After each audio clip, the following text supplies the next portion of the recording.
ऐसा सियासतदान जिसको फौज ने खुद ही लॉन्च किया और जब फौज के काबिल नहीं रहा तो फौज ने उसको खुद ही तोड़ दिया। एक सफर जो 1980 से शुरू हुआ था और 2017 में एंड हो गया। इस सफर में बहुत सारी साजिश थी। इस सफर में वो डील्स थी जो पर्दे के पीछे की गई, जिसका अवाम को कुछ लेना देना नहीं था।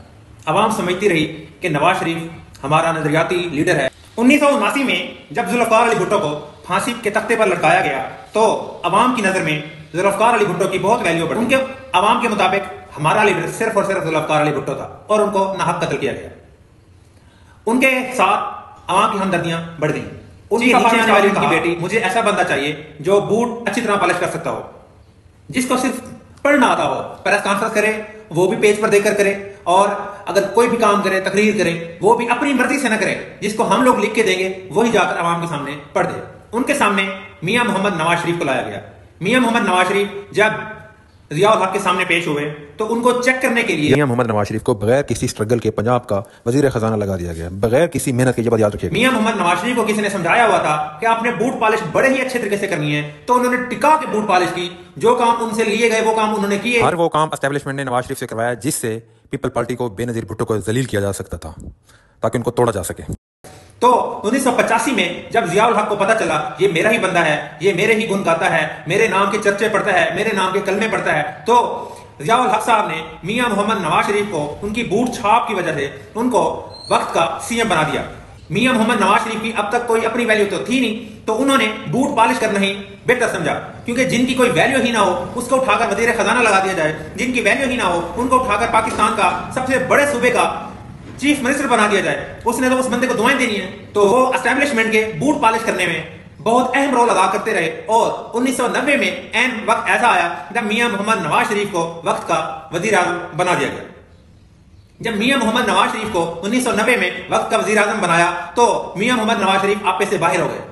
तब उनको पता चला कि मैं 2/3 मेजॉरिटी से जीत गया हूं, अब मैं कुछ भी कर सकता हूं। अब मैं 1981 से लेकर 1990 तक जो काम मैंने गलत किए हैं, जो काम मैंने बूट पाशी के किए हैं, वो सब मैं धो दूंगा।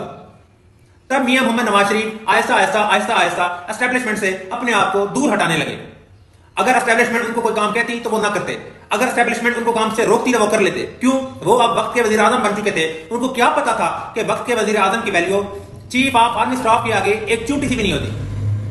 जब एस्टेब्लिशमेंट को पता चला कि ये मियां मोहम्मद नवाज शरीफ हमारे किसी काम के नहीं है या ये हद से ज्यादा बढ़ रहे हैं, तो 1993 में मियां मोहम्मद नवाज शरीफ को अपने ओहदे से हटा दिया गया। ना सिर्फ ओहदे से हटाया बल्कि उनको जेल भी पहुंचा दिया गया, जिस पर मियां मोहम्मद नवाज शरीफ हद से ज्यादा गुस्से में आए। लेकिन उन्होंने ये सोचा कि अगर मैं गुस्से में आता हूं तो मुझे इसके बाद इख्तियार नहीं दिया जाएगा, क्योंकि आखिर उनको 13 साल तजर्बा हो चुका था कि एस्टेब्लिशमेंट के साथ हमने किस तरह रवाबित रखने हैं। या अब मियां मोहम्मद नवाज शरीफ बहुत गुस्से में थे, लेकिन उन्होंने अपने आप को बूट पॉलिशिया समझकर दोबारा बूट पॉलिश करना शुरू कर दी। तो 1999 में उनको एक बार फिर वक्त का वजीर आजम बना दिया गया। एस्टेब्लिशमेंट ने भी ये सोचा कि पिछली गलती से अब सुधरा हुआ होगा, अब ये दोबारा गलती नहीं करेगा। लेकिन अब मियां मोहम्मद नवाज शरीफ पहले से भी ज्यादा वहशत ज़दा इंसान हो गए थे और उन्होंने ये सोचा कि मेरे साथ गलत किया गया था, अब मैं एस्टेब्लिशमेंट से अपनी नाअहली का बदला लूंगा। उस वक्त के chief of army staff general Parvez Musharraf थे। जब जनरल परवेज मुशर्रफ श्रीलंका के दौरे पर गए हुए थे तो मियां मोहम्मद नवाज शरीफ ने यह वक्त गनीमत समझा और उनके जूनियर बंदे को चीफ ऑफ आर्मी स्टाफ का ओहदा दे दिया और कहा परवेज मुशर्रफ के तियारे को लैंड पाकिस्तान में ना होने दिया जाए। चीफ ऑफ आर्मी स्टाफ के सामने एक वजीर आजम का बोलना बहुत मुश्किल हो जाता है। अगर एक चीफ ऑफ आर्मी स्टाफ किसी बात पर यस करे तो वक्त के वजीर आजम की जरूरत नहीं होती कि उसकी हाँ में हाँ ना मिलाए और नो कर सके। ये तो मियां मोहम्मद नवाज शरीफ वक्त के चीफ ऑफ आर्मी स्टाफ को पाकिस्तान में लैंड होने से रोक रहे थे। इस पर पूरे मुल्क की फौज बगावत कर गई। एक दफा फिर मियां मोहम्मद नवाज शरीफ पीएम से हट गए और जेल चले गए और इसके बाद सऊदी अरब 7 साल के लिए चले गए। अब फिर मियां मोहम्मद नवाज शरीफ ने आहिस्ता से एस्टेब्लिशमेंट के साथ अपने रवाबित कायम करना शुरू कर दिए, क्योंकि अब मियां मोहम्मद नवाज शरीफ को 20 साल का तजर्बा हो चुका था सियासत में। उनको पता था कि मैंने एस्टेब्लिशमेंट के साथ किस तरह अपने रवाबित बनाने हैं। तो अब मियां मोहम्मद नवाज शरीफ 2007 में वापस आए।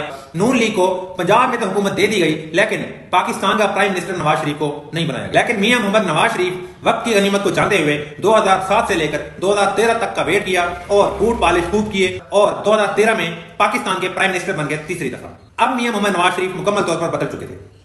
अब मियां मोहम्मद नवाज शरीफ एस्टेब्लिशमेंट से कोई बदले लेना नहीं चाहते थे, वो सिर्फ ये कहते थे मुझे जीने दिया जाए। उनका ये नारा बहुत वायरल हुआ कि जियो और जीने दो। मियां मोहम्मद नवाज शरीफ 2017 तक ऐसे काम चलाया, कभी अपनी बात मान लेते, कभी उनकी बात मान लेते, कभी अपनी बात मान लेते, कभी उनकी बात मान लेते। लेकिन वक्त की एस्टेब्लिशमेंट को ये अच्छा ना लगा कि कभी अपनी बात मानता है, कभी हमारी बात मानता है। हमारी सरदारी क्यों नहीं है? 2017 में एक बार फिर मियां मोहम्मद नवाज शरीफ को नाअहल करार दे दिया गया और जेल पहुंचा दिया गया, चौथी दफा।